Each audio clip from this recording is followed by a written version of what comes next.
it sounds like they should expect to have Russell Westbrook on the team at least for a while. According to Sam Amick of The Athletic, the Lakers are asking coaching candidates how they might use Westbrook in their systems if they are hired. So, Pat, when you hear that that's a topic of discussion between the Lakers and coaching candidates, what are your thoughts? Due diligence. I think they're supposed to ask that question. That's not a question that they're not supposed to ask. I think they're crossing their T's and dotting their I's.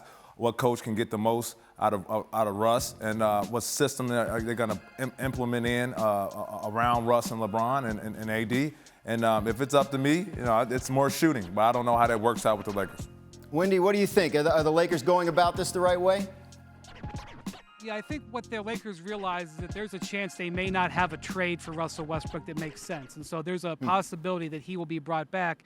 And also, as they reviewed the season, from what I'm told, they thought that there was a way that Westbrook maybe could have been given a different structure early from that coaching staff that maybe he could have done better in. I don't know if I necessarily agree with that, but here's the other bottom line. They're bringing in like a dozen candidates. They don't necessarily have the answer for Russell Westbrook, so you might as well take a bunch of smart basketball people's opinions for free and see if you can't glean something that you can do with that, because it's going to take a village to figure out what to do with Russell Westbrook to make it work with the Lakers. Well, I have a smart basketball person sitting right here next to me today. So, Pat, if Westbrook still is on the team, what do the Lakers need in order to get the best out of him? Another playmaker. That's easy. Obviously, LeBron James and Russell Westbrook are going to have the ball a lot, but a guy that can play off the catch, a guy that can shoot the three very well, a guy that can bring up the ball also, to take some pressure off of him. That's I think they need. Surround him with a little bit more shooting. You got to address that five position. Do they have a popping five? Do they have a facilitating five? Do they have a rolling five? Do they have a rim protecting five?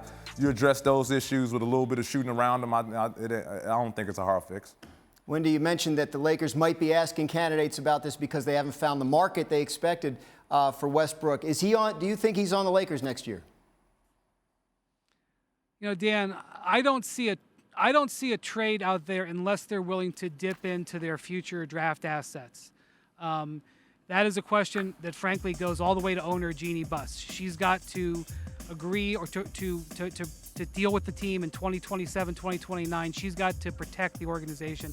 If they're not willing to include, whether it's either those picks or other second-round picks, I think it's going to be very hard to make a trade that meaningfully helps them with Westbrook, which I don't think they expected different. I think they realize and they have open eyes on what they're doing. They're trying to explore all avenues. And Jeannie Buss, in her interview with the LA Times last week, alluded to this, where she said that Phil Jackson, who she advises her, says there's always a path to success. Sometimes the path is just painful, and that's what the Lakers are coming down right now. Thanks for watching ESPN on YouTube. For live streaming sports and premium content, subscribe to ESPN+.